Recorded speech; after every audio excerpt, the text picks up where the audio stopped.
Chers amis, bonjour.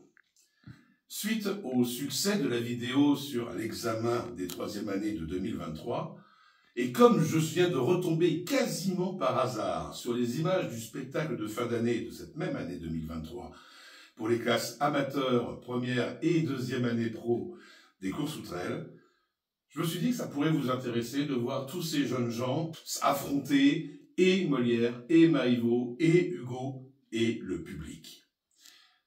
Pour moi, c'est un voyage dans le temps. Il s'est passé 2 ans, donc je vous le livre avec 2 ans de retard. Et ce qui est rigolo, c'est que certains élèves qui étaient en groupe amateur sont passés en pro. Certains qui étaient en première année passent leur examen de troisième année cette année et vont quitter l'école. Et je vous laisse juge de ce travail. Mesdames et messieurs, je vous souhaite un excellent spectacle.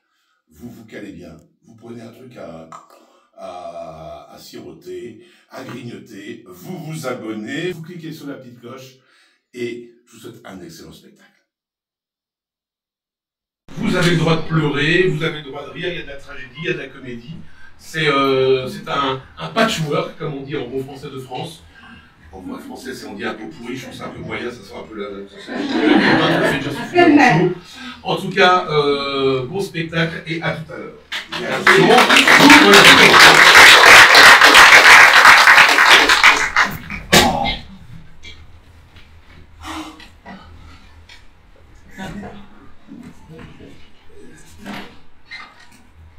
Et comme les enfants croient ce temps peu d'années, j'admire de le voir au point, tout le voilà. Après que je l'ai vu tant plus grand que cela. Vous voyez. Mais, de grâce, au nom de votre père, mon bon et cher ami que j'estime et révère, que fait-il? Que dit-il? Est-il toujours gaillard? Oh. À tous ceux qui le touchent, il sait que je prends part. Nous ne nous sommes vus depuis 4 ans ensemble. Ni j'ai plus qu'une l'un à l'autre, me semble. Il est, Seigneur Arnulf, encore plus gai que nous. Ah. Et j'avais de sa part une lettre pour vous. Oh. Mais depuis par une autre, il m'apprend sa venue, et la raison encore ne m'en est pas connue. Savez-vous qui peut être un de vos citoyens qui retourne en ces lieux avec beaucoup de biens qu'il s'est en 14 ans acquis dans l'Amérique? Non. Nous a-t-on pas dit qu'on le nomme? Henrik. Non. Son père m'en parle, et qu'il est revenu comme s'il devait m'être entièrement connu. Et il m'écrit qu'en chemin ensemble ils se vont mettre. Et pour un fait important que ne dit point sa lettre. J'aurai certainement grande joie à le voir. Et pour le régaler, je ferai mon pouvoir. Bon, il faut pour les amis de l'être moins civil. Et tous ces compliments sont choses inutiles. Sans qu'il prie le souci de m'en écrire rien, vous pouvez librement disposer de mon bien. Je suis homme à saisir les gens par leurs paroles. Et j'ai présentement besoin de 100 pistoles. Ma foi, c'est m'obliger que d'en user ainsi. Je me réjouis de les avoir ici. Gardez la course. Il faut... Laissons ce style. Eh bien, comment encore trouvez-vous cette ville? De nombreux citoyens, superbes en bâtiments, et j'en crois merveilleux les divertissements. Chacun a ses plaisirs qu'il se fait à sa guise. Mais, pour ceux que du nom de galants s'en baptisent, ils ont dans ce pays de quoi se contenter, car les femmes y sont faites à cocoter. On trouve l'humeur douce et la brune et la blonde, et aussi les maris les plus belles du monde. Ah, c'est un plaisir de prince. Et les tours que je vois, je me donne souvent la comédie à moi. Peut-être en avez-vous déjà perdu quelqu'une? Vous est-il point encore arrivé de fortune? Les gens faits comme vous font plus que les écus. Et... vous êtes de taille à faire des cocus. À ne rien vous cacher de la vérité pure, j'ai d'amour en ces lieux une certaine aventure. Oh. Et l'amitié m'oblige à vous en faire part. Bon, voilà de nouveau quelques contes de gaillard. Et ce sera de quoi mettre sur mes tablettes. Mais de grâce, comment ces choses soient secrètes. Oh. Vous n'ignorez pas qu'en ces occasions, un secret éventé rompt nos prétentions. Je vous avouerai donc qu'avec pleine franchise, ici, D'une beauté, mon âme s'était prise. Mes petits soins d'abord ont eu tant de succès que je me suis chez elle ouvert un doux accès. Et sans trop me vanter, ni lui faire une injure, mes affaires y sont en fort bonne posture. Et c'est Un jeune objet qui loge en ce logis, dont vous voyez d'ici que les murs sont rougis. Simple à la vérité, par l'erreur sensible d'un homme qui la cache au commerce du monde, mais qui dans l'ignorance où l'on peut la servir, fait briller des attraits capables de ravir. Un air tout engageant, je ne sais quoi de tendre, dont il n'est point de cœur qui se puisse défendre. Mais peut-être qu'il n'est pas que vous l'ayez bien vu. Ce jeune astre d'amour de tant d'attrait pourvu, c'est Agnès qu'on l'appelle. Ah, je crève! Pour l'homme, c'est, je crois, de la Zousse ou souche pour le nom. Il n'est aussi pas fort arrêté sur le nom. Riche, à ce qu'on m'a dit, mais elle était plus sensée, non. Et l'on m'en a parlé comme d'un ridicule. Le connaissez-vous point? Dans leur fâcheuse pilule!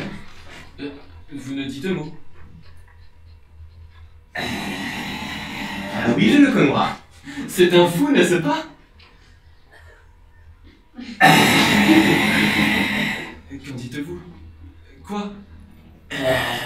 C'est-à-dire, oui, jaloux à faire rire, sot. Je vois qu'il en est ce que l'on a pu dire. Enfin, l'aimable Agnès suit ma sujettir. C'est un joli bijou, pour ne vous pas mentir. Et ce serait péché qu'une beauté si rare fût laissée au pouvoir de cet homme bizarre. Pour moi, tous mes efforts, tous mes vœux les plus doux vont à me rendre maître en dépit du jaloux. Et l'argent que de vous j'emprunte, avec franchise, n'est que pour mettre à bout cette juste entreprise. Vous savez mieux que moi, quels que soient nos efforts, que l'argent est la clé de tous les grands ressorts. Et que ce doux métal qui frappe tant de têtes, en amour comme en guerre, avance les conquêtes.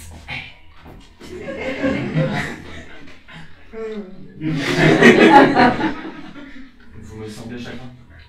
Serait-ce qu'en effet, vous désapprouveriez le dessin que j'ai fait?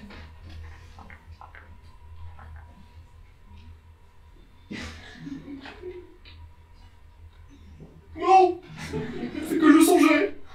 Cet entretien vous lasse. Adieu. J'irai chez vous tantôt vous rendre grâce.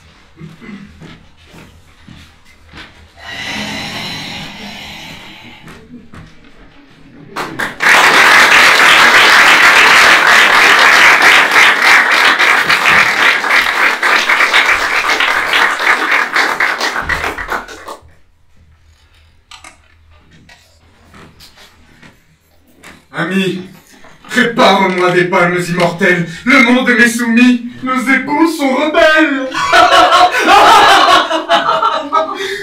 Le précepte est enfreint, l'arbre saint profané, la terre criminelle et le ciel consterné. Ève a su m'épargner la moitié de l'ouvrage. Séduite, elle a d'Adam assuré le naufrage. Elle a fait près de lui l'office du serpent. Il écoute, il combat, il hésite, il se rend.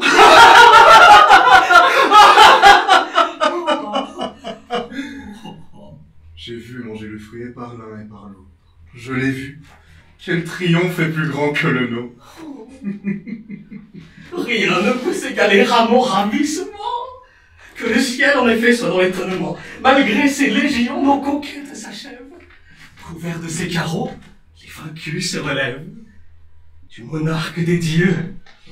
Régnez, digne rival, faites valoir vos droits et marchez son égal. Oh, regrette qui voudra le céleste héritage. Un empire conquis me touche davantage. J'aime mieux, ainsi pense un esprit immortel, commander ici-bas que d'obéir au ciel.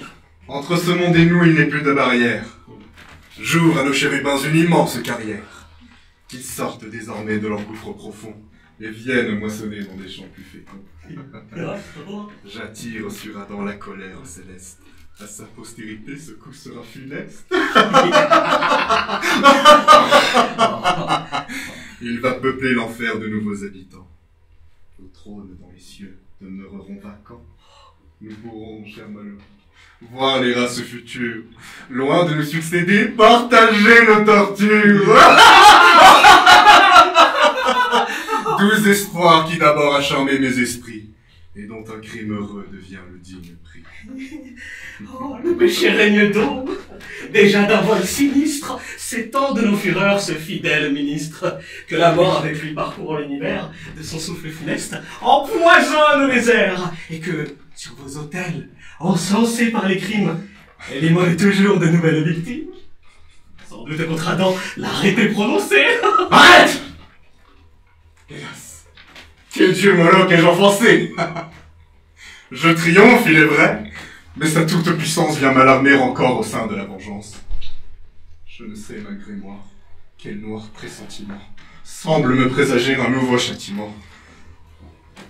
Oui, l'Éternel me trouble. Eh, que sert-il de feindre? Je ne saurais l'aimer ni cesser de le craindre. Faible tribut, hommage et stérile et forcé que je rends à ce dieu terrible et courroucé. Que pourrait sa colère imaginer encore qui surpassa l'excès du feu qui nous dévore? Nos mots sont leur mesure, et leur éternité nous assure du moins de l'immortalité. Ainsi j'oppose à toute une invincible audace. S'il est encore, Seigneur, un trait qui nous menace, sans remords, sans effroi, je puis l'envisager dès que je puis toujours haïr, me venger. De tous nos chérubins, ô le plus magnanime, soutien de mes états, que ton ardeur m'anime. De ton courage, ami, l'inflexibilité rend à ton souverain forte intrépidité. Mes exploits sont le fruit de ta rare prudence. Reçois-en dès ce jour la juste récompense. Partage mon pouvoir, impose ici la loi, règne sur ma conquête et triomphe avec moi. Lancez, Seigneur, lancez sur ces nouveaux domaines les fléaux qu'a forgés votre main souveraine. Les troubles, les forfaits nés de l'ambition, le carnage suivi de l'usurpation, l'adultère, le vol, l'inceste, l'homicide, la noire calomnie et notre état vide. Et, pour être de l'homme enfin les destructeurs, versez sur lui l'oubli du Créateur. À ces tyrans divers, les routes sont tracées, et voilà ce qui doit occuper vos pensées. Attends-nous donc, Seigneur, d'annoncer aux enfers votre empire immortel sur ce vaste univers. Allons, Moloch, allons délivrer mon armée de l'affreuse prison qui la tient enfermée.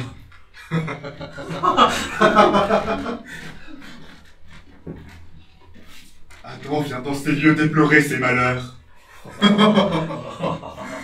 Qu'il n'ouvre plus les yeux que pour verser des pleurs.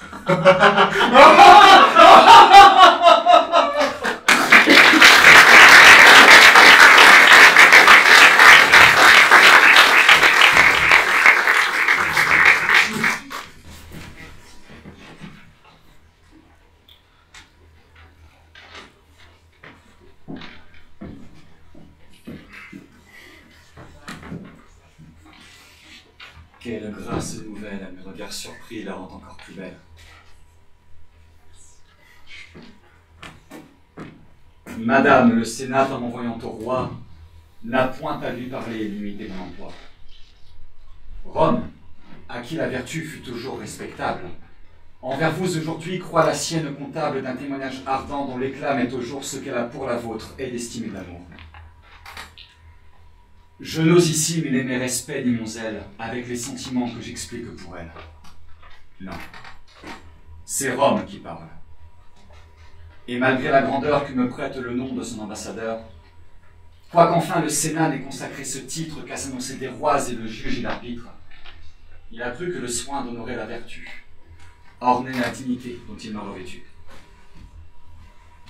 Madame, en sa faveur, que votre âme indulgente fasse grâce à l'époux que sa main vous présente, celui qui l'a choisi. Non, n'allez pas plus loin. Ne dites pas son nom, il n'en est pas besoin. Je dois beaucoup aux soins où le Sénat s'engage, mais je n'ai pas, Seigneur, dessein d'en faire usage. Cependant, vous dirige ici mon sentiment sur l'estime de Rome et son empressement. Par où, s'il s'y mêle un peu de politique? Ai-je l'honneur de plaire à votre République? Mes paisibles vertus ne valent pas, Seigneur, que le Sénat s'emporte à cet excès d'honneur. Je n'aurais jamais cru qu'il vit comme un prodige des vertus où mon rang ou mon sexe m'oblige. Quoi? Le ciel de ces dons prodigues aux seuls Romains en prive-t-il le cœur du reste des humains? Et nous a-t-il fait naître avec tant d'infortune qu'il faille nous louer d'une vertu commune? Si tel est notre sort, du moins épargnez-nous l'honneur humiliant d'être admirés de vous. Quoi qu'il en soit enfin, dans la peur d'être ingrate, je rends grâce au Sénat et son zèle me flatte. Bien plus, Seigneur, je vois d'un œil reconnaissant le choix de cet époux dont il me fait présent. C'est en dire beaucoup. Une telle entreprise de trop de liberté pourrait être reprise. Mais je me rends justice, et ne puis soupçonner qu'il ait de mon destin cru pouvoir ordonner. Non, son zèle a tout fait, et son zèle l'excuse. Mais Seigneur, il en prend un espoir qu'il abuse. Et c'est trop entre nous présumer des effets que produiront sur moi ses soins et ses bienfaits. S'il pense que mon cœur, par un excès de joie, va se sacrifier aux honneurs qu'il m'envoie. Non. Au droit de mon rang, ce cœur accoutumé est trop fait aux honneurs pour en être charmé. D'ailleurs, je deviendrai le partage d'un homme qui va pour m'obtenir me demander à Rome, ou qui, choisi par elle, a le cœur assez bas pour n'oser déclarer qu'il ne me choisit pas, qui n'a ni mon aveu, ni celui de mon père. Non, il est, quel qu'il soit, indigne de me plaire. Qui n'a point votre aveu, madame? Ah, cet époux vous sème, et ne veut être agréé que de vous.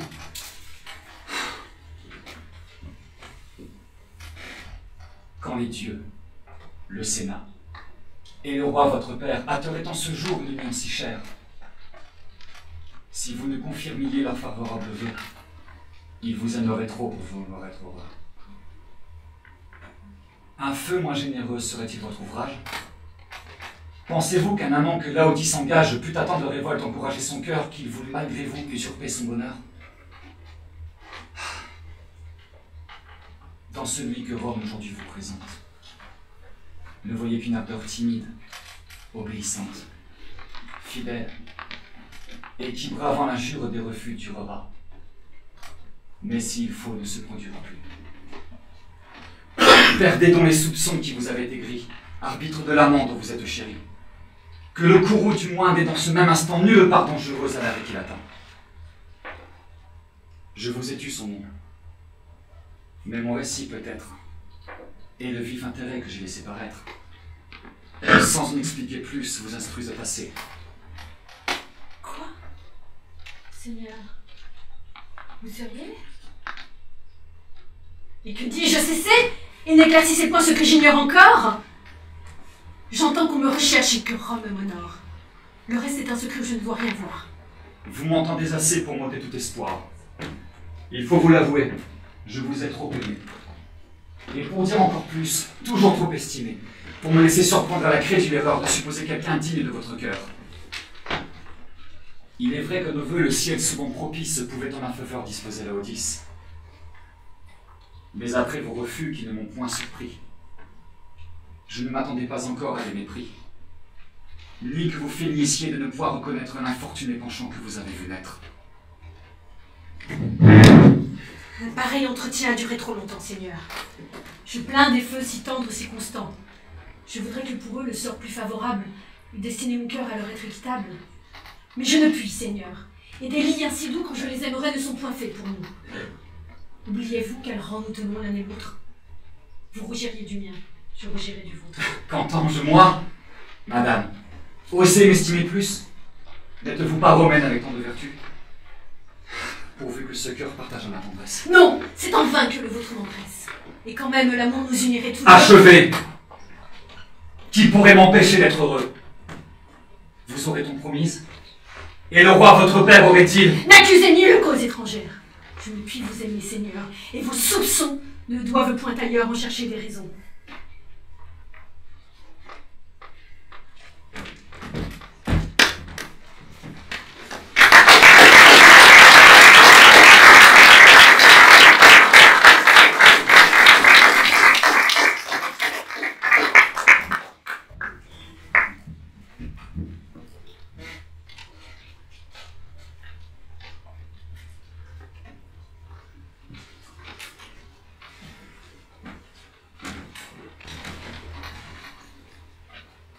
Je me souviens toujours que je vous dois l'Empire.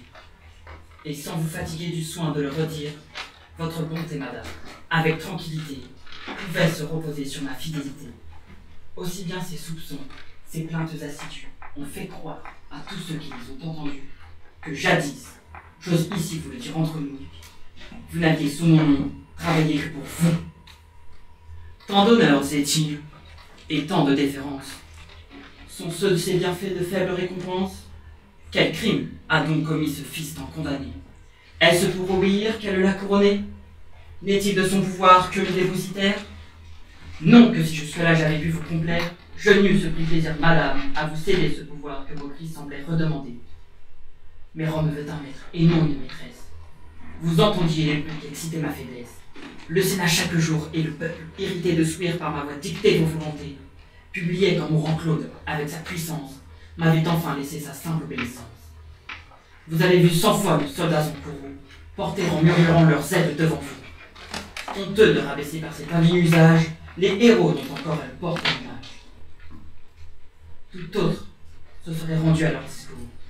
Et si vous ne régnez, vous vous plaignez toujours. Avec Britannicus contre moi réuni, vous le fortifiez du parti de Julie, et la main de Pallas trame tous ses complots. Et lorsque, malgré moi, j'assure mon repos, on vous voit de colère et de haine animée. Vous voulez présenter mon rival à l'armée? Déjà jusqu'au camp, le plomb m'a couru. Moi, le fer empereur, ingrat, l'avez-vous cru? Quel serait mon dessein? Qu'aurais-je pu prétendre? Quel honneur dans sa cour, quel rang pourrais-je attendre? Ah, si sous votre empire on ne m'épargne pas, si mes accusateurs observent tous mes pas, si de leur empereur ils poursuivent la mer, que ferais-je au milieu d'une cour étrangère? Ils me reprocheraient, non des cris impuissants, des desseins étouffés aussitôt que les sangs, mais des crimes, pour vous commis à votre vue, et dont je ne serai que trop tôt convaincu. Vous ne me trompez point, je vois tous vos détours. Vous êtes un ingrat, vous le fûtes toujours. Dès vos plus jeunes ans, mes soins et mes tendresses n'ont arraché de vous que de feintes caresses. Rien ne vous a pu vaincre, et votre dureté aurait dû dans son cours arrêter m'inventer. Que je suis malheureuse. Et par quelle infortune faut-il que tous mes soins me rendent importune? Je n'ai qu'un fils. Au ciel qui m'entends aujourd'hui. Ai-je fait quelques vœux qui ne fussent pour lui? Remords, crainte, péril, rien ne m'a retenu. J'ai vaincu ses mépris. J'ai détourné ma vue des malheurs qui dès lors me furent annoncés. J'ai fait ce que j'ai pu. Vous régnez, c'est assez. Avec ma liberté que vous m'avez ravie, si vous le souhaitez, prenez encore ma vie. Pourvu que par ma mort, tout le peuple irrité ne vous ravisse pas ce qui m'a tant coûté.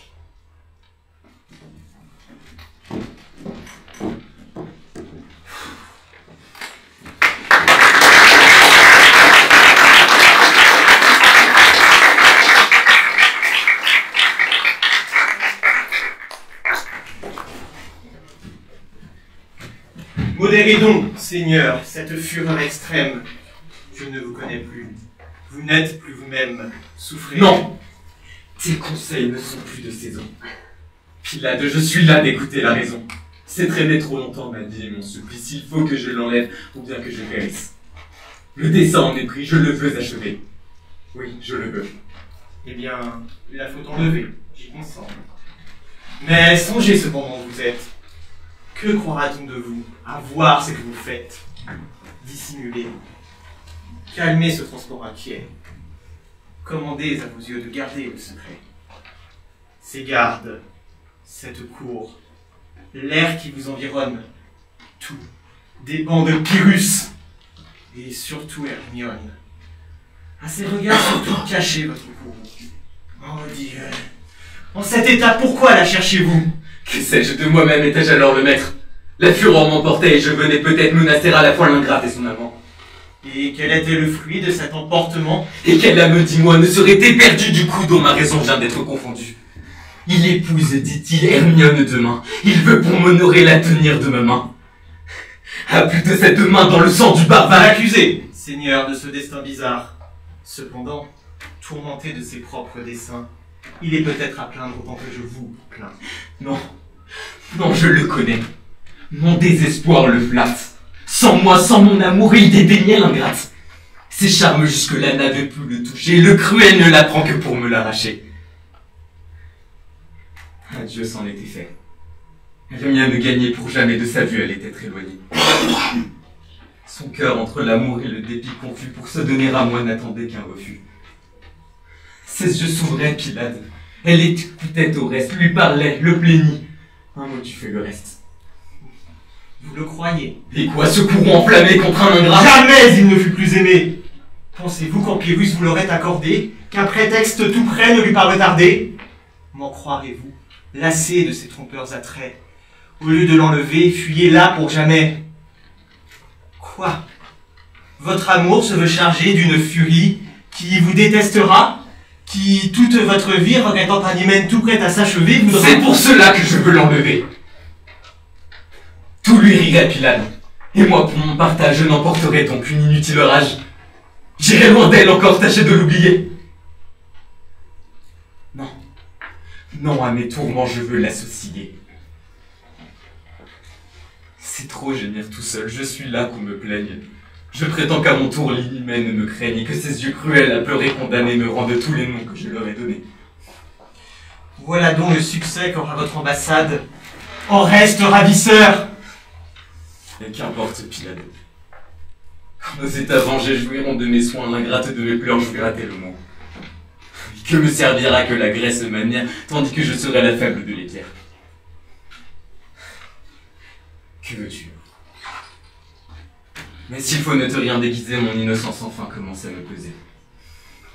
Je ne sais de tout temps quelle injuste puissance laisse le crime en paix et poursuit l'innocence. De quelque part sur moi que je tourne les yeux, je ne vois que malheur qui condamne les dieux. Méritons leur bourreau, justifions leur haine et que le fruit du crime en précède la peine.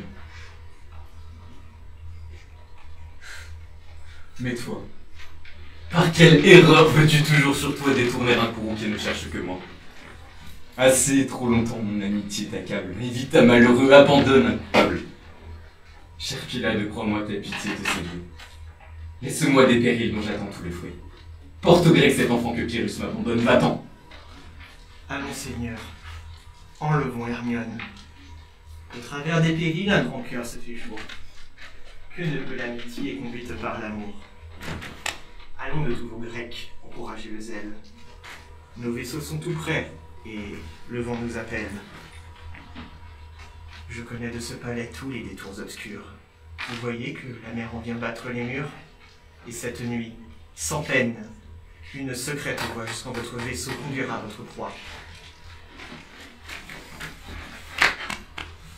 J'abuse, cher ami, de ton trop d'amitié. Mais pardonne à des mots dont toi seul as pitié.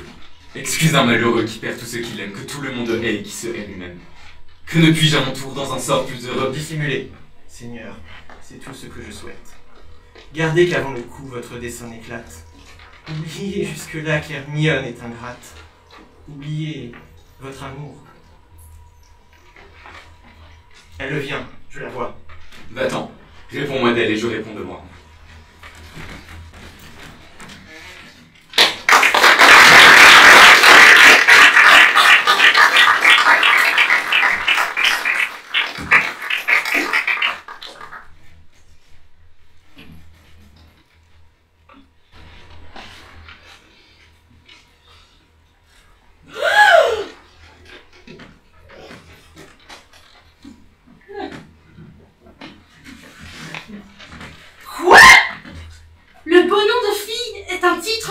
Dont vous voulez quitter la charmante douceur? Et de vous marier, vous osez faire fête? Ça veut dire descendre volontairement. Ce oui, se peut-il supporter? Sans un mal de cœur, saurait-on l'écouter? Calmons-le, Maria. J'en sens qui vous oblige, ma sœur. Oh mon Dieu, vie. Oh,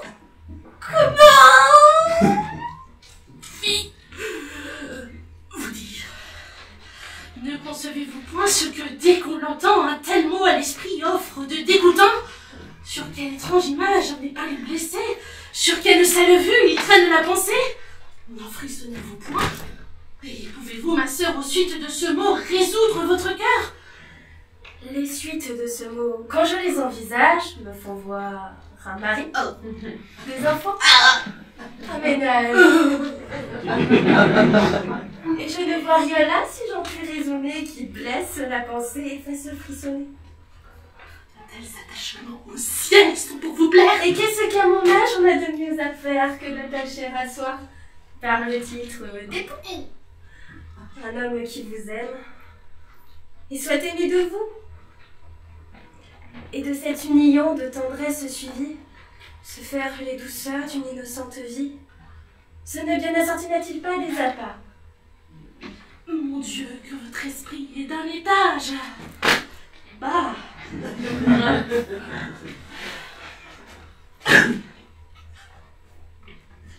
Que vous jouez au monde un petit personnage, de vous claquemurer aux choses du ménage, et de n'entrevoir point de plaisir plus touchant qu'une idole d'époux. Non, mon enfant! Laissez aux gens grossiers, aux personnes vulgaires, les bas amusements de ces sortes d'affaires. À de plus hauts objets élevez vos désirs. Songez à prendre un goût des plus nobles plaisirs et, traitant de mépris les sens et la matière, à l'esprit comme nous, donnez-vous tout entière.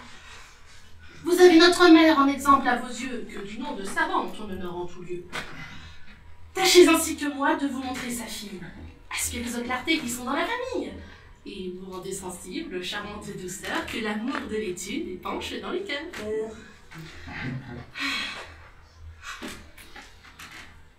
Loin d'être aux lois d'un homme en esclave asservi, mariez-vous, ma sœur, à la philosophie, qui nous monte au-dessus de tout le genre humain, et donne à la raison l'empire au souverain, soumettant à ses voiles la partie animale dont l'appétit grossier revête ne ravale.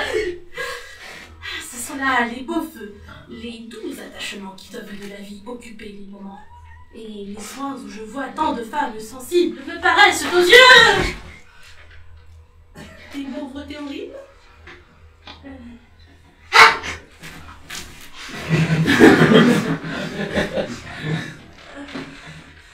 Le ciel, nous voyons que l'ordre est tout puissant, pour différents emplois nous faire reconnaissants.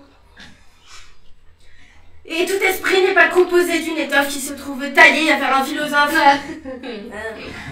Si le vôtre est né, propre aux élévations, où montent des savants les spéculations, le mien est fait passeur pour aller terre à terre, et dans les petits soins son faible se resserre. Ne troublons point du ciel les justes règlements, et de nos instincts suivons les mouvements. Habité par les sorts d'un grand et beau génie, les hautes régions de la philosophie, tandis que mon esprit, se donnant ici-bas, goûtera de l'hymen les terrestres appâts. Ainsi, dans nos desseins l'une à l'autre contraire, nous saurons toutes deux imiter notre mère. Hein? Vous, du côté de l'âme et des nobles désirs, moi, du côté des sens et des grossiers plaisirs. Vous, aux productions d'esprit et de lumière, moi dans seule, ma sœur, qui sont de la matière. Quand sur une personne on prétend se régler, c'est par ses beaux côtés qu'il lui faut ressembler. Et ce n'est pas du tout de la prendre pour modèle, ma sœur, que de tousser et de cracher comme elle. Mais vous ne seriez pas ce dont vous vous vantez si ma mère n'eût eu que de ses beaux côtés. Eh bien, vous prend, ma sœur, que son noble génie n'est pas vaqué toujours à la philosophie. De grâce, souffrement par un peu de bonté des bassesses à qui vous devez la clarté. Et ne supprimez point, voulant qu'on vous seconde, quelques petits savants qui peuvent venir au monde. Je vois que votre esprit ne peut être guéri du folles entêtement de vous faire un mari. Mais sachons, s'il vous plaît, qu'il vous songez à prendre. Votre visée, au moins, n'est pas mise à étendre. Et par quelle raison n'y serait-elle pas? Manque-t-il de mérite? Est-ce un choix qui soit bas? Mais c'est indécent qui serait malhonnête que de vouloir d'une autre enlever la conquête. Et ce n'est pas un fait dans le monde ignoré que l'étendre est pour moi peut m'inspirer. Oui, mais toutes ces soupirs chez vous sont choses vaines. Oh Et vous ne tombez point aux bassesses humaines. Votre esprit à lui-même renonce pour toujours, et la philosophie à toutes vos amours. Ainsi, n'ayant aucun lieu dessein pour lui tendre, que vous apporte-t-il qu'on y puisse prétendre? Cet empire que tient la raison sur l'essence ne fait point renoncer aux douceurs des encens. On peut pour époux refuser un mérite que pour adorateur on veut bien à sa suite. Je n'ai pas empêché qu'à vos perfections, il n'ait continué ses adorations. Et je n'ai fait que prendre en refus de votre âge ce qui est venu m'offrir l'hommage de sa flamme.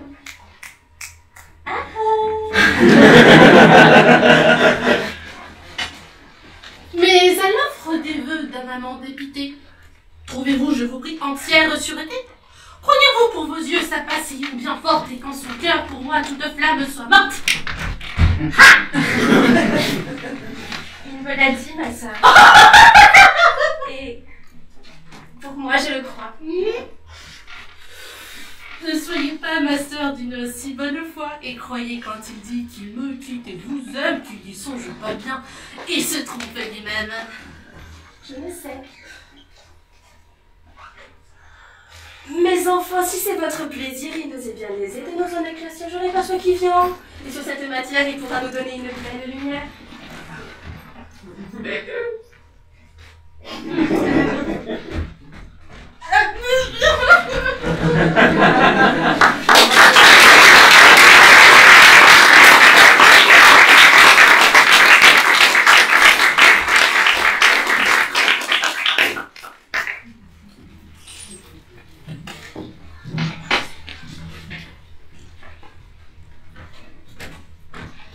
Ah, Cruel, tu m'as trop entendu. Je t'en ai dit assez pour te tirer d'erreur. Eh bien, connais ton Phèdre et toute sa fureur. J'aime. Ne pense pas qu'au moment que je t'aime, innocente à mes yeux, je m'approuve moi-même.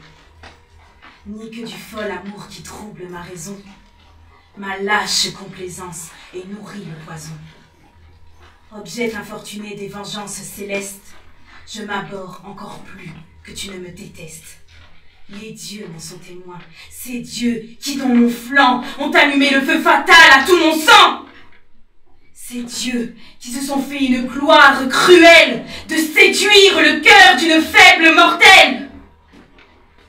Toi-même en ton esprit, rappelle le passé. C'est peu de t'avoir fui, cruel, je t'ai chassé. J'ai voulu te paraître odieuse, inhumaine.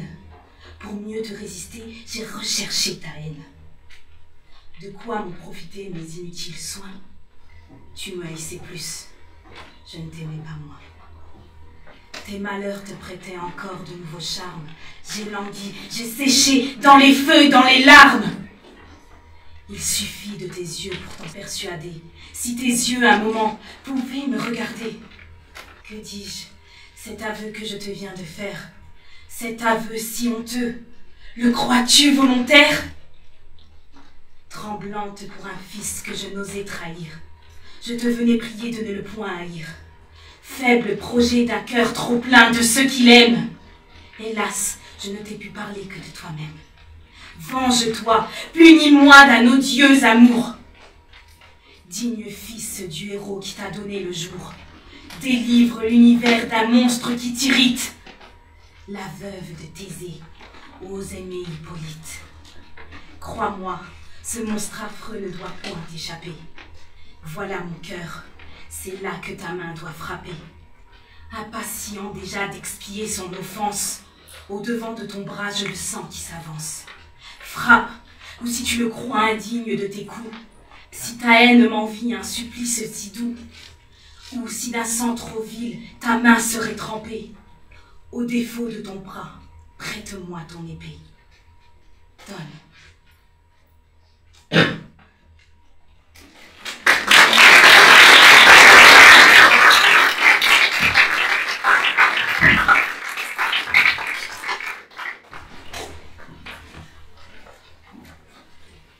Mes enfants, prenez place.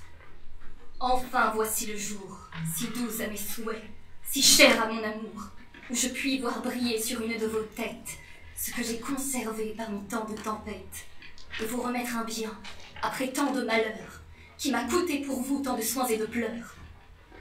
Il peut vous souvenir quelles furent mes larmes, quand Tryphon me donna de si rudes alarmes, que pour ne vous pas voir exposés à ses coups, il fallut me résoudre à me priver de vous. Quelle peine depuis, grand Dieu, n'ai-je soufferte! Chaque jour redoubla mes douleurs et mes pertes. Je vis votre royaume entre ces murs réduits. Je crus mort votre père, et sur un si faux bruit, le peuple mutiné voulut avoir un maître. J'eus beau le nommer lâche, ingrat, parjure, traître. Il fallut satisfaire à son brutal désir, et de peur qu'il en prit, il m'en fallut choisir. Pour vous sauver l'état, que n'eussé-je pu faire? Je choisis un époux avec des yeux de nerfs, votre oncle, Antiochus, et j'espérais qu'en lui, votre trône tombant trouverait un appui.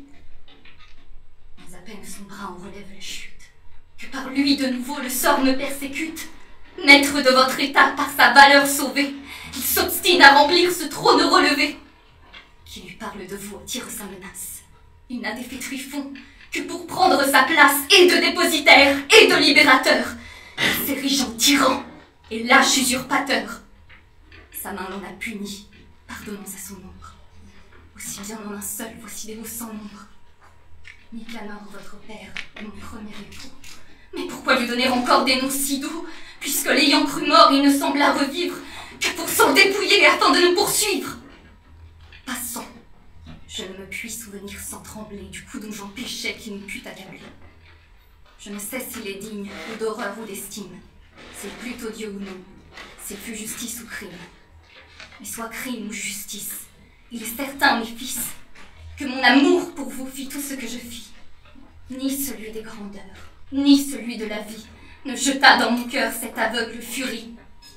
J'étais lasse d'un trône d'éternel malheur, me comblait chaque jour de nouvelles douleurs. Ma vie est presque usée, et serait-ce inutile, chez mon frère avec vous trouver un sûr asile.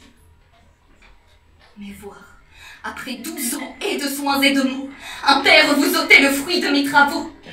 Mais voir votre couronne après lui destinée aux enfants qui naîtraient d'un second hyménée. À cette indignité, je ne connais plus rien. Je me crus tout permis pour garder votre bien. Recevez donc, mes fils, de la main d'une mère, un trône racheté par le malheur d'un père. Je crus qu'il fait lui-même un crime en me l'ôtant. Et si j'en ai fait un en vous le rachetant, daigne du juste ciel la bonté souveraine, vous en laissant le fruit m'en réserver la peine. Ne lancez que sur moi les foudres méritées, et n'épandre sur vous que des prospérités.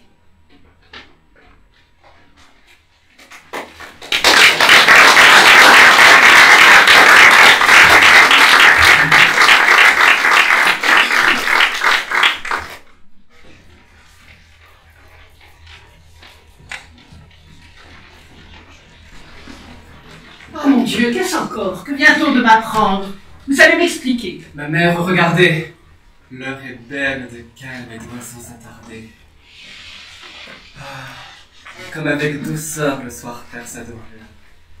Les arbres... Comment, toi, tu comprends la nature? Peut-être. Vous allez m'expliquer. Respirez ma mère, ce parfum. Tous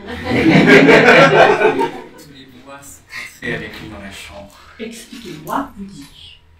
Chaque bouffée apporte une branche, et prodige bien plus beau que celui dont Macbeth s'effarait.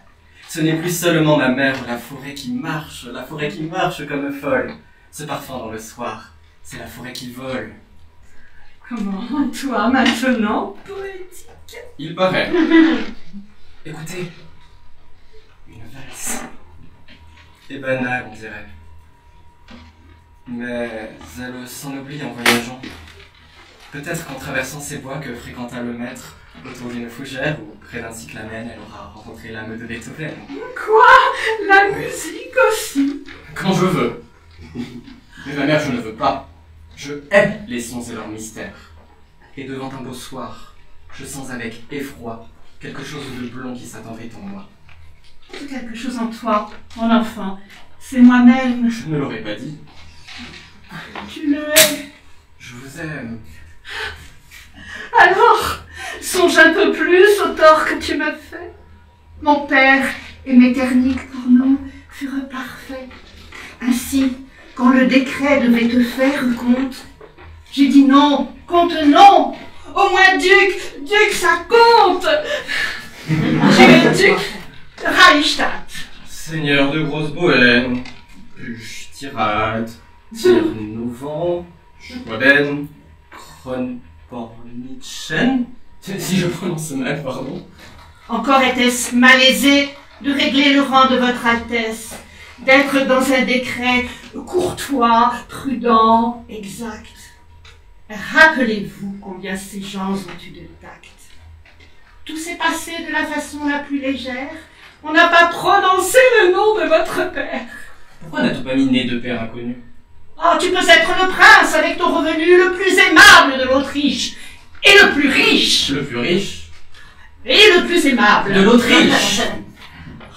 Goûtez votre bonheur. J'en exprime les sucs. Vous êtes le premier après les archiducs.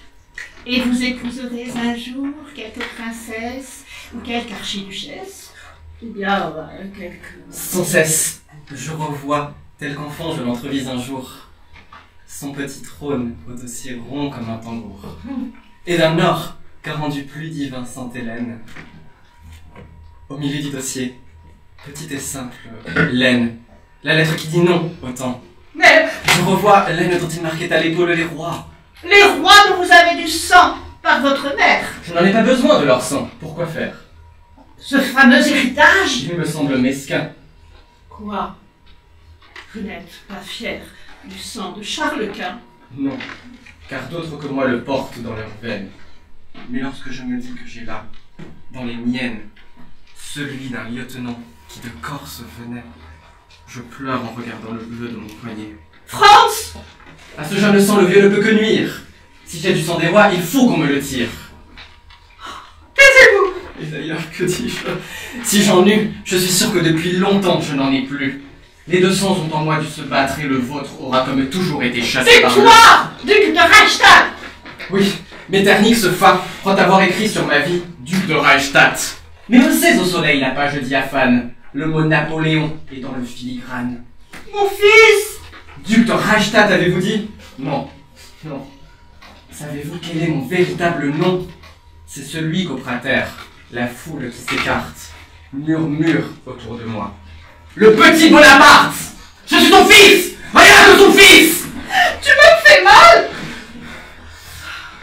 Ma mère. Pardon. Ma mère.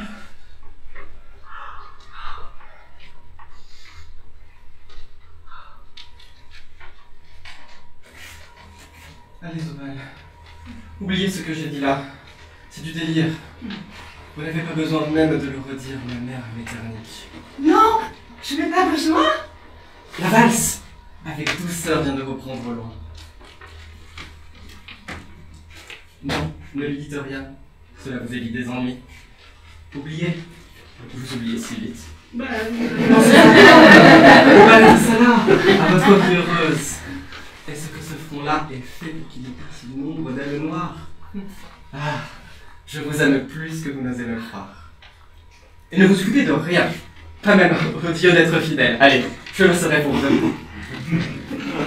Souffrez que vers ce bal tendrement je vous pousse. Bonsoir. N'oubliez pas vos souliers dans la mousse. Voici par des baisers vos soucis enlevés. Et vous êtes coiffés à ravir. Vous vous trouvez? La voiture est en bas. Il fait beau, l'ombre est claire. Bonsoir, maman. Amusez-vous. Ma pauvre mère.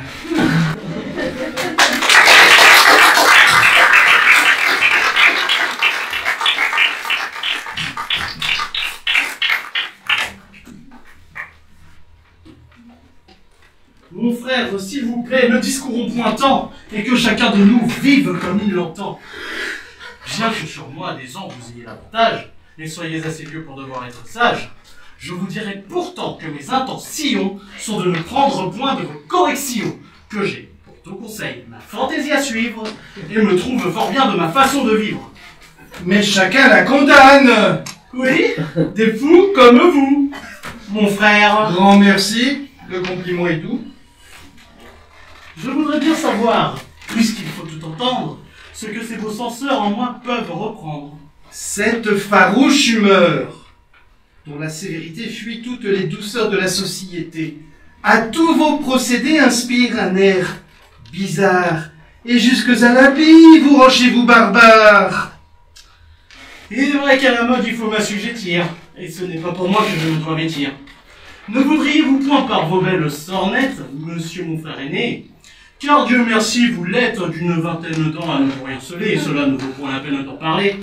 Ne voudriez-vous point, dis-je, sur ces matières, de vos jeunes muguets m'inspirer les manières, m'obligèrent à porter de ces petits chapeaux qui laissent éventer leur débile cerveau, et de ces blonds cheveux de qui la vaste enflure des visages humains offusque la figure, de ces petits pourpoints sous les bras se perdant, et de ces grands collets jusqu'au nombril pendant, de ces manches qu'à table on voit tâter les sauces, et de ces cotillons appelés hauts de chausse, de ces souliers mignons de rubans revêtus qui vous font ressembler à des pigeons platus, et de ces grands canons comme en des entraves, on met tous les matins ces deux jambes esclaves, et par qui nous voyons ces messieurs les galants marcher écarquillés ainsi que des volants. Je vous plairai sans doute équipés de la sorte, et je vous vois porter les sottises de comporte. Toujours au plus grand nombre on doit s'accommoder, et jamais il ne faut se faire regarder.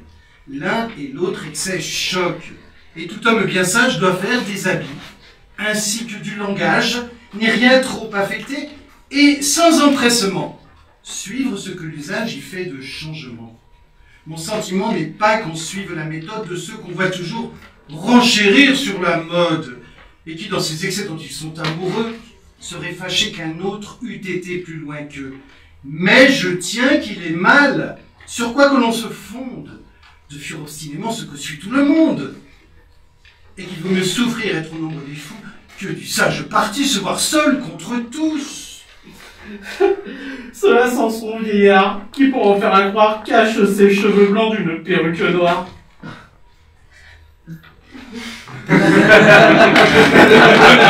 C'est un étrange fait, du soin que vous prenez à me venir toujours jeter mon âge au nez, et qu'il faille qu'en moi sans cesse je vous vois blâmer l'ajustement aussi bien que la joie. Comme si, condamné à ne plus rien chérir, la vieillesse devait ne songer qu'à mourir, et d'assez de laideur n'est pas accompagnée, sans se tenir encore malpropre et rechigné. Quoi qu'il en soit, je suis attaché fortement à ne démordre point de mon habillement. Je veux une coiffure en dépit de la mode, sous qui toute ma tête est un abri commode. Un beau pourpoint bien mon pied fermé, comme il faut, qui pour bien digérer tienne l'estomac chaud. Un haut de chausse fait justement pour ma cuisse, des souliers où mes pieds ne sont point au supplice, ainsi comme l'ont usé sagement nos aïeux. Et qui me trouve mal n'a qu'à fermer les yeux.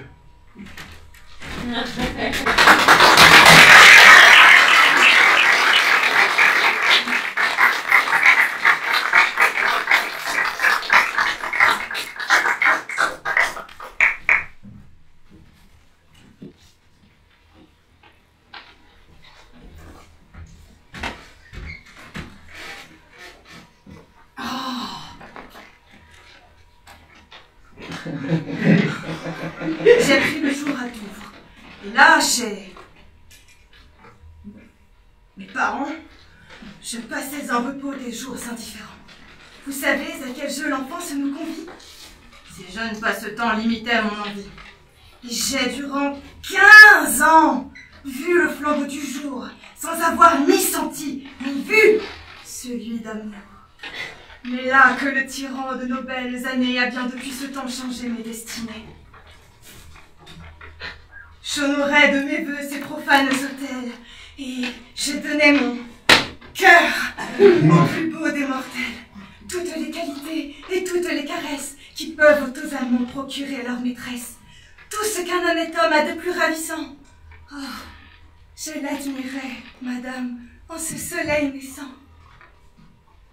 Mes parents me faisaient des menaces frivoles. J'avais perdu mon cœur, ils perdaient leurs paroles. et je révérais peu l'aveugle aversion qu'ils avaient pour l'objet de mon affection. Ils m'épiaient en vain. Une entière licence eût pu sur mon esprit bien plus que leur défense. Mes désirs s'animaient par leur sens imprudent. Mais les brasiers qu'on restreint deviennent plus ardents. Enfin, quand j'eus 16 ans, que leur tyrannie me ravit tout moyen d'être en sa compagnie, je force tout respect, je m'échappe, et je fais la résolution de n'en sortir jamais. Je fis à ce vainqueur mon honneur et ma vie.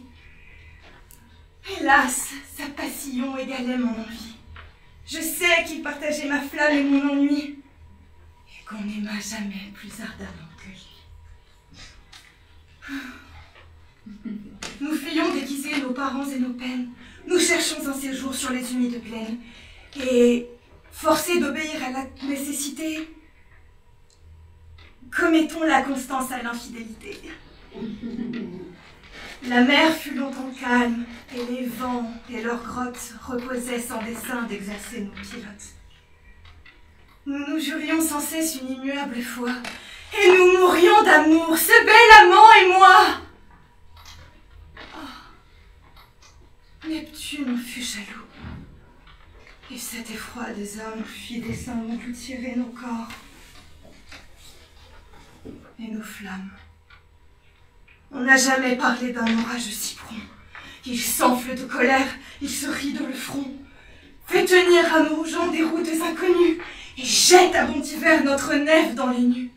Tant d'épaisses vapeurs s'amassent dans les airs, que nous ne voyons rien qu'en faveur des éclairs.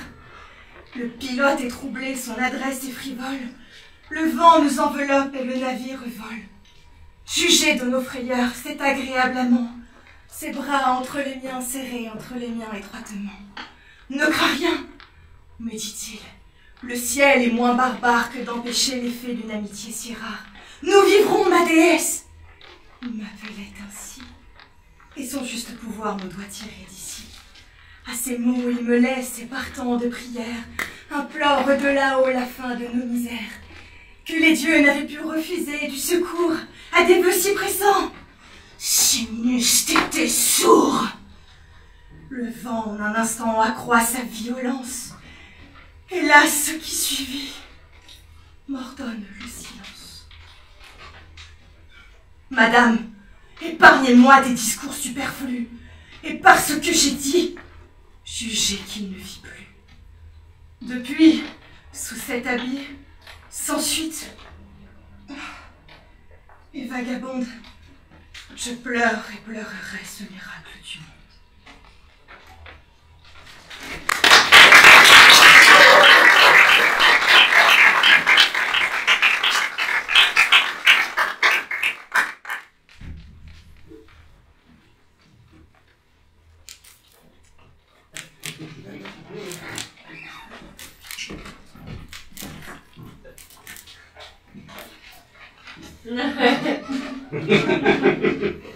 Tout va de mal en pis. Tout. Messieurs, Dieu vous garde.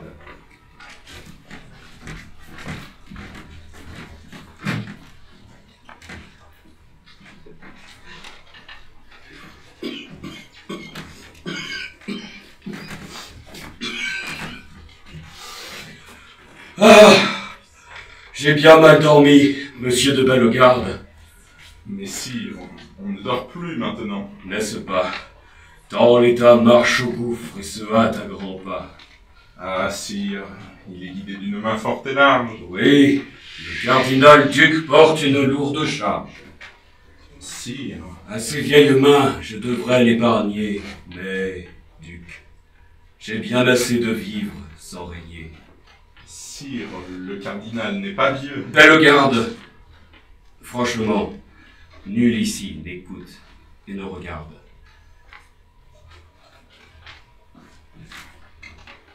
Que pensez-vous de lui?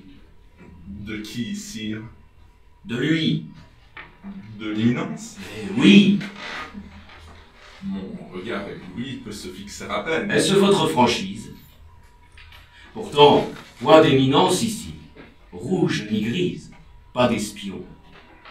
Parlez, que craignez-vous? Le roi veut votre avis tout franc sur le cardinal. Quoi? Tout franc, sire? Tout franc. Eh bien, c'est un grand homme. Au besoin, n'est-ce pas? Vous l'iriez dire à Rome? Entendez-vous? L'État souffre. Entendez-vous bien? Entre lui qui fait tout et moi qui ne suis rien, règle-t-il pas tout? Paix, guerre, État, finance? Fait-il pas loi, édit, mandement, ordonnance? Il est roi, dis-je. Il a dissous par trahison la Ligue catholique. Il frappe la maison d'Autriche, qui me veut du bien, dont est la reine. Sire, il voulait se faire au Garenne, vous avez votre part. Avec le Danemark, il intrigue. Il vous a laissé fixer le marc de l'argent au joaillier. À Rome, il fait la guerre. Il vous a laissé seul rendre un édit naguère qui défend qu'un bourgeois, quand même il le voudrait, mange plus d'un écu par tête au cabaret. Et tous les beaux traités qu'il arrange en cachette. Et votre rendez-vous de chasse à la planchette. Lui seul fait tout. Vers lui, requêtes et placets se précipitent. Moi, je suis pour les Français une ombre. En est-il un qui, pour ce qu'il désire, vienne à moi? Quand on a les écrouets, le sire... Il veut donner mon ordre à Monsieur de Lyon, son frère. Mais non pas. J'entre en rébellion. Mais...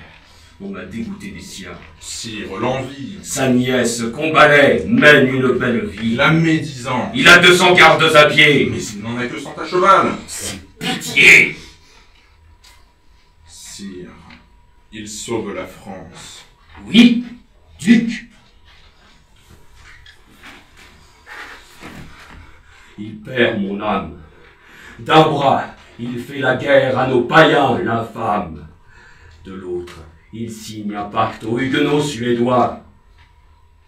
Puis, si j'osais compter les têtes sur mes doigts, les têtes qu'il a fait tomber en grève, toutes de mes amis, sa pourpre est faite avec des gouttes de leur sang, et c'est lui qui m'habille de deuil. Traite-t-il mieux les siens? Épargne-t-il Saint-Preuil? S'il a pour ceux qu'il aime une tendresse amère, certes, il m'aime ardemment. Il m'exile ma mère. Mais sire, il croit toujours agir à vos souhaits. Il est fidèle, sûr, dévoué.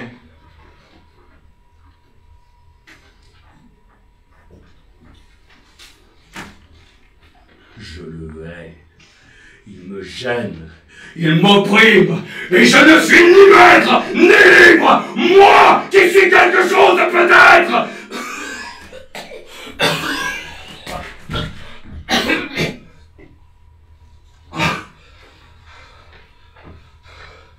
À force de marcher un pas si lourd sur moi, craint-il pas à la fin de réveiller le roi? Car, près de moi, chétif, si grande qu'elle brille, sa fortune à mon souffle, incessamment vacille. Et tout s'écroulerait si, disant un seul mot, ce que je veux tout bas, je le voulais tout haut.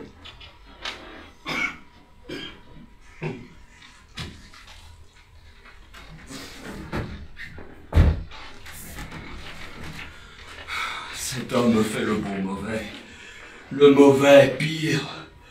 Comme le roi, l'État déjà malade, empire. Cardinal dehors, cardinal dedans. Le roi, jamais. Il mord l'Autriche à belles dents, laisse prendre à qui veut mes vaisseaux dans le golfe de Gascogne, me ligue avec Gustave Adolphe, que sais-je? Il est partout, comme l'âme du roi, emplissant mon royaume et ma famille. Et moi, ah, je suis bien à plaindre. et toujours de la pluie. Votre Majesté donc souffre bien. Je m'ennuie.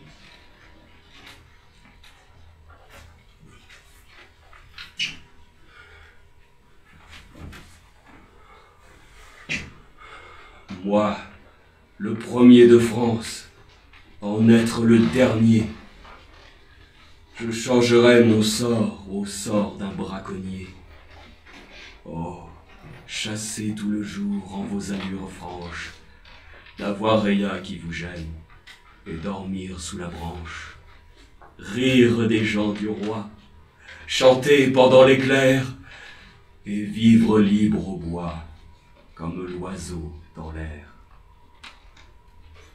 Le manant est du moins maître et roi dans son bouge, mais toujours avoir sous les yeux cet homme rouge, toujours là, grave et dur, me disant à loisir, sire, il faut que ceci soit votre bon plaisir.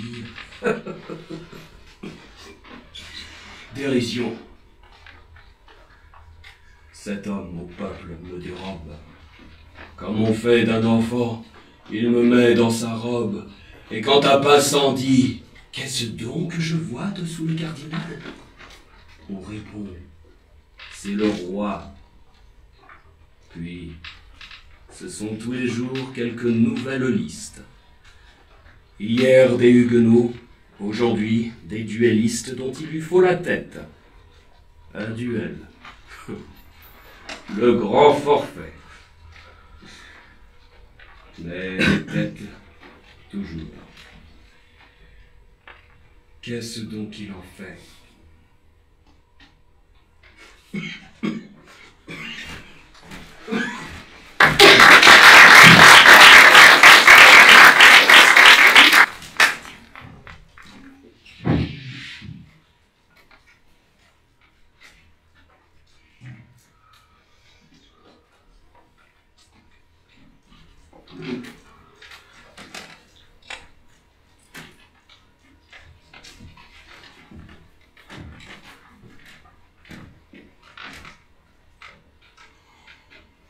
As-tu donc pour la vie une haine si forte, malheureux Polyeucte?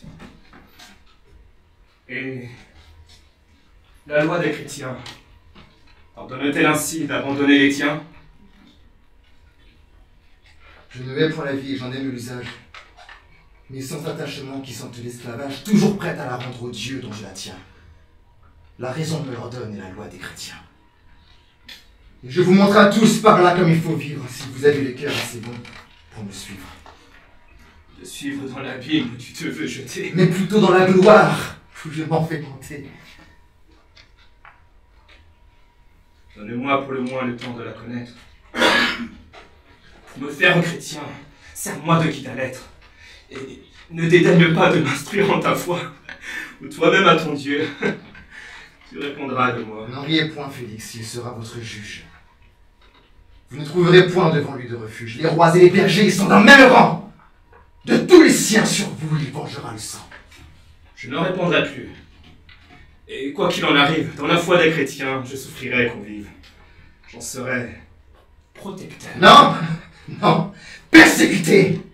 Et soyez l'instrument de nos félicités. Celle d'un vrai chrétien n'est que dans les souffrances. Les plus cruels tourments lui sont des récompenses. Dieu, qui rend le centuple aux bonnes actions pour comble, donne encore des persécutions. Mais ces secrets pour vous sont fâcheux à comprendre. Ce n'est qu'à ses élus que Dieu les fait entendre. Je te parle sans phare et vous êtes chrétien. Qui peut donc retarder les fêtes de ces grands biens? La présence importune. Et de qui? De ce même? Pour lui seul contre toi, j'ai faim tant de colère. Dissimule un moment, jusqu'à son départ. Félix, c'est donc ainsi que vous parlez sans phare. Portez à vos païens! Portez à vos idoles le sucre empoisonné que sèment vos paroles! Un chrétien ne craint rien! Ne dissimule rien! Aux yeux de tout le monde, il est toujours chrétien. Ce zèle de ta foi ne sert qu'à te séduire si tu cours à la mort plutôt que de m'instruire. Je vous en parlerai ici, hors de saison. Elle est un don du ciel et non de la raison. Et c'est là que bientôt, voyant Dieu face à face, plus aisément pour vous, j'obtiendrai cette grâce. Ta perte, cependant, me va désespérer. Vous avez en vos mains de quoi la réparer. En vous ôtant un genre, on vous en donne un autre, dont la condition répond mieux à la vôtre. Ma perte n'est pour vous qu'un change avantageux. Cesse de me tenir ce discours outrageux. Je t'ai considéré plus que tu le mérites. Et malgré ma bonté, qui croit, plus tu mérites. Cette insolence enfin te rendrait odieux. Et je me vengerai, aussi bien que odieux. Quoi? Vous changez bientôt d'humeur et de langage? Le zèle de vos dieux rentre dans votre courage. Celui d'être chrétien s'échappe. Et par hasard, je vous viens d'obliger à me parler sans part. Ah? Ne présume pas que quoi que je te jure, de tes nouveaux docteurs, je suive l'imposture. Je flattais ta manie, afin de t'arracher du honteux précipice où tu vas trébucher. Je voulais gagner temps pour ménager ta vie après l'éloignement d'un flatteur de dessin. J'ai trop fait d'injures à nos dieux tout-puissants. Choisis de leur donner ton sang ou de mon sang! Mon choix n'est point douteux! Mais j'aperçois Pauline. Ciel!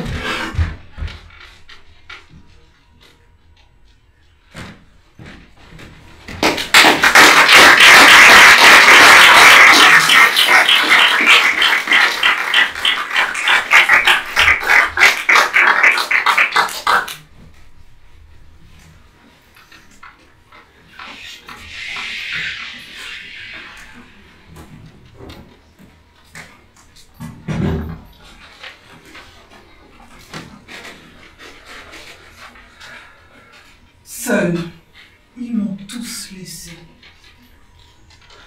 Pauvre esprit sans flambeau dans un chemin obscur. Oh, cette main sanglante emprunte sur le mur. Il s'est donc blessé. Dieu. Mais aussi c'est sa faute. Pourquoi vouloir franchir la muraille aussi haute? Pour m'apporter les fleurs qu'on me refuse ici. Pour cela, pour si peu, s'aventurer ainsi. C'est aux pointes de fer qu'il s'est blessé sans doute, un morceau de dentelle y pendait. Une goutte de ce sang répandue pour moi vaut tous mes pleurs. Chaque fois qu'à ce banc je vais chercher les fleurs, je promets à mon Dieu, dont la pluie me délaisse, de ne plus retourner. J'y retourne sans cesse. Minuit. Voilà 3 jours qu'il n'est pas revenu. Dieu, blessé, qui que tu sois au jeune homme inconnu, toi qui me voyant seul et loin de ce qu'il aime, sans me rien demander, sans rien espérer même, viens à moi sans compter les périls où tu cours. Toi qui verses ton sang, toi qui risques tes jours pour donner une fleur à la reine d'Espagne. Qui que tu sois, ami dont l'ombre m'accompagne, puisque mon cœur subit une inflexible loi, sois aimé par ta mère et sois béni par moi. Oh, sa lettre me brûle, et l'autre l'implacable dans sa luste. Le sort me protège et m'accable, en même temps qu'un ange, un spectre affreux me suit. Et sans les voir, je sens s'agiter dans ma nuit, on a mené peut-être à quelque instant suprême un homme qui me hait près d'un homme qui m'aime. L'un me sauvera-t-il de l'autre? Je ne sais. Hélas, mon destin flotte à 2 vents opposés. Que c'est faible une reine, et que c'est peu de choses. Oh mon Dieu! La dentelle, la fleur, la lettre, c'est du feu! Vierge, astre de la mer, Vierge, espoir du martyr, aidez-moi. Cette lettre, elle est là qui m'attire. Je ne veux plus la lire.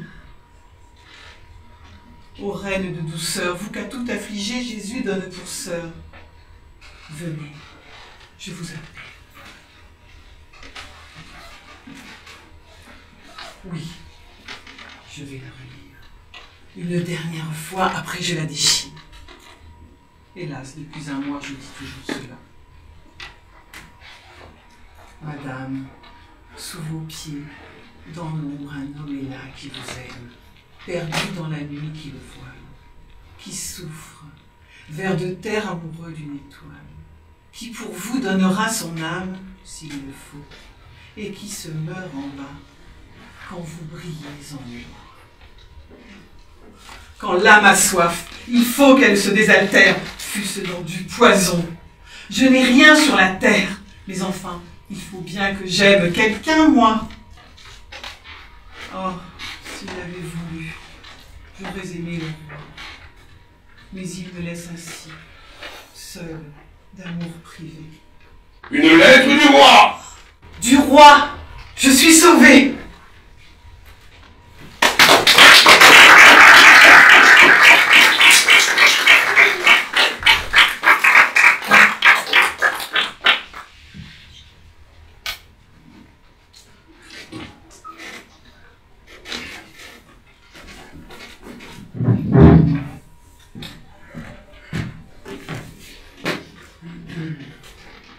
Amène-moi Colette à l'audience.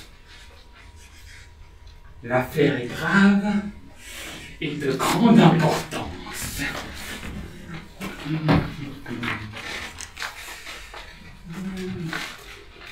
Des matrimoniaux. Chapitre 2. Empêchement. Ces cas-là sont véreux. Il faut savoir de la jurisprudence.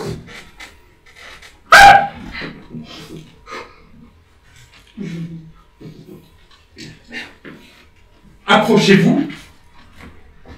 Faites la révérence.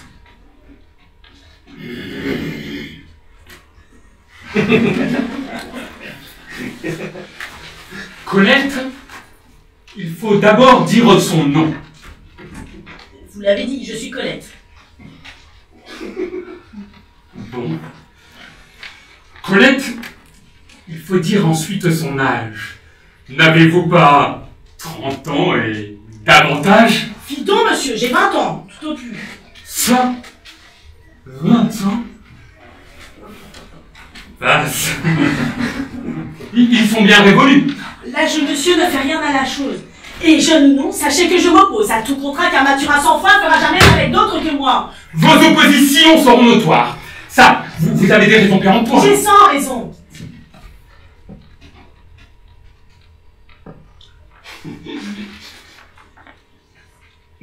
Dites-les, aurait-il... Oui, monsieur. Mais vous coupez le fil à tout moment de notre procédure. Pardon, monsieur. Vous a-t-il fait injure? Autant. J'aurais plus d'un mari sans lui. Et me voilà pauvre fille aujourd'hui. Vous a fait sans doute des promesses. 1000 pour une. Et pleine de tendresse. Il promettait, il jurait que dans peu il me prendrait en légitime nœud. En légitime nœud. Quelle malice. Sa femme produisait ses lettres en justice. Je n'en ai point. Jamais il m'écrivait. Et je croyais tout ce qu'elle me disait. Quand tous les jours on parle tête à tête à son amant, d'une manière honnête, pourquoi s'écrire? À quoi bon?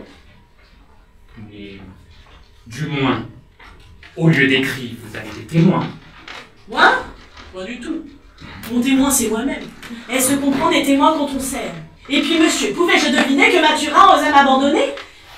Il me parlait d'amitié, de constance, je l'écoutais. Et c'était en présence de mes moutons, dans son pré, dans le mien. Ils ont tout vu. Mais ils me disent rien. Non plus que tout, je n'ai donc rien à dire. Votre complainte en droit ne peut suffire. On ne produit ni témoin, ni billet. On ne vous a rien fait, rien écrit. Mais Mathurin aura donc l'insolence impunément d'abuser l'innocence.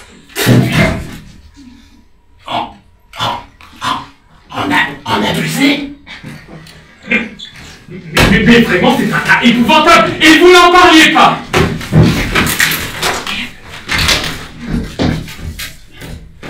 Instrumentons. Laquelle nous remontre que Mathurin, en plus d'une rencontre, se prévalant de sa simplicité, a méchamment contrit celle attentée. Laquelle? Siste, Et répète, dommages, frais, intérêts pour raison des outrages contre les lois faits par le suborneur dit Mathurin à son présent honneur. Riez cela. Je ne veux pas qu'on dise dans le pays une telle sottise. Mon honneur est très intact. Et pour peu qu'on l'eût blessé, l'on aurait vu vos jeux. Que prétendez-vous donc? Être vengé. Pour se venger, il faut être outragé. Et par écrit couché au mauvais frais, quels attentats contre vous sont faits? Articuler les lieux, les circonstances, quisquilubi, les excès, insolences, énormité sur quoi l'on jugera. Écrivez donc tout ce qui vous plaira. Ce n'est pas tout. Il faut savoir la suite que ces excès pourraient avoir produite. Comment produite?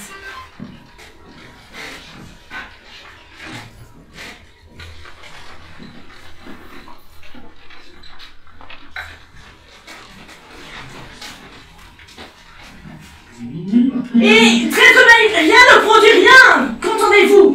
Fort bien. Laquelle pire? Ah, dans ces procédures, perdu le sens, et nous dit des injures. Et n'apportant nulle preuve du fait, l'empêchement est nul, de nul effet, depuis 1 heure. En vain je vous écoute, vous n'avez rien prouvé? Tin, tin, tin. Je vous déboute. Me dégoûter? Moi? Vous. Maudit bailli, je suis dégoûté? Oui. Quand le plaintif ne peut donner des raisons qui convainquent, on le déboute, et les adversaires vainquent. Sur Mathurin n'ayant point action, nous procédons à la conclusion. Non, non, bailli, vous aurez beau conclure instrumentaire et signé, je vous jure qu'il n'aura point son accord. Il l'aura. De mon seigneur, le droit se maintiendra. Je suis bailli, et j'ai les droits du maître. C'est devant moi qu'il faudra comparaître. Consolez-vous. Sachez que vous aurez affaire à moi quand vous vous marierez. J'aimerais mieux le reste de ma vie demeurer fille. Oh, je vous en défie. C'est dégoûtant.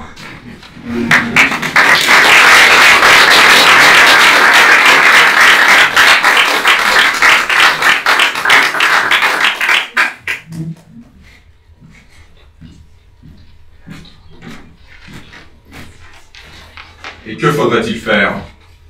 Chercher un protecteur puissant, prendre un patron, et comme un lierre obscur qui circonvient un tronc et s'en fait un tuteur en lui léchant l'écorce, grimper par ruse, au lieu de s'élever par force? Non merci. Dédiguer, comme tous ils le font, des versos financiers, se changer en bouffon dans l'espoir vil de voir aux lèvres d'un ministre naître un sourire, enfin, qui ne soit pas sinistre? Non, merci. Déjeuner chaque jour d'un plat à peau, avoir un ventre usé par la marche, une peau qui plus vite à l'endroit des genoux devient sale, exécuter des tours de souplesse dorsale, non, merci. Demain, flatter la chèvre au cou, cependant que de l'autre on arrose le chou, et d'honneur de s'aîner par désir de rhubarbe, avoir son encensoir toujours dans quelque barbe, non, merci. Se pousser de giron en giron, devenir un petit grand homme dans un rond et naviguer avec des madrigaux pour rames et dans ses voiles des soupirs de vieille dame. Non, merci. Chez le bon éditeur de Cercy, faire éditer ses vers en payant.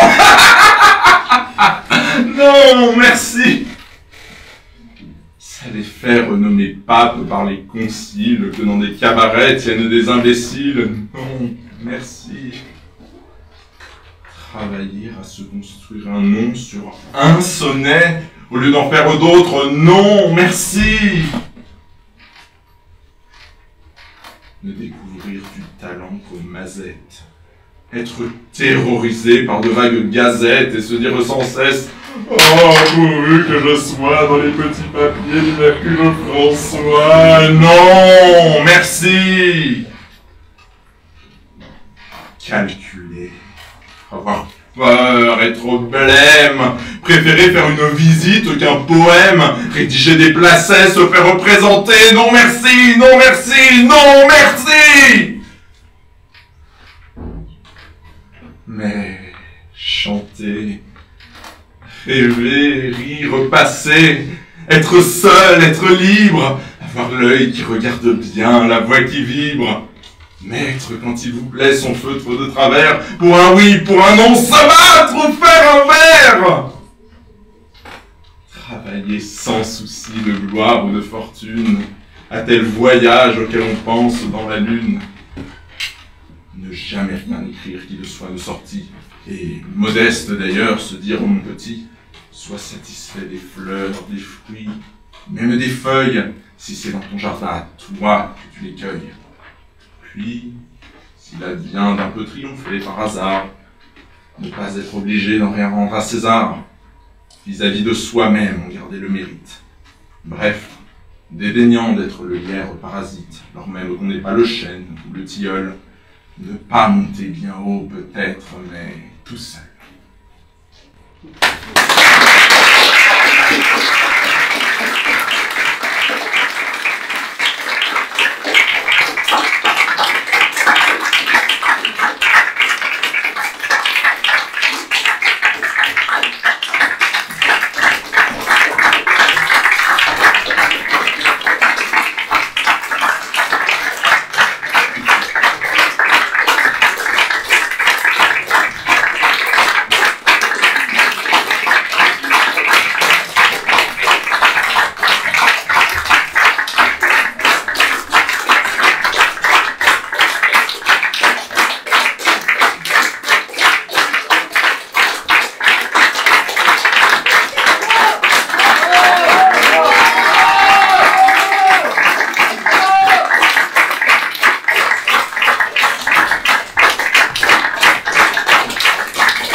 Bosser même le dimanche.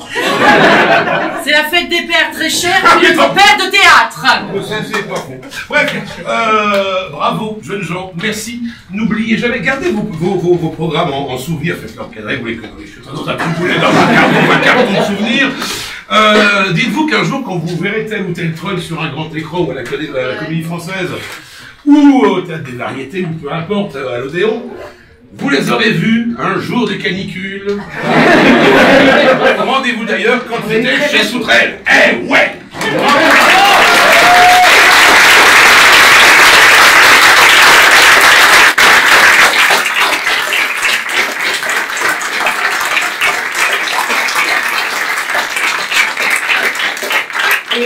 Deux petites choses. La première, c'est que c'est un jour rare, unique. Vous allez me voir humblement fermer le rideau, parce qu'il faut aussi être humble dans ce métier, et vous aurez vu Marc Mesmer avec des cheveux. Allez!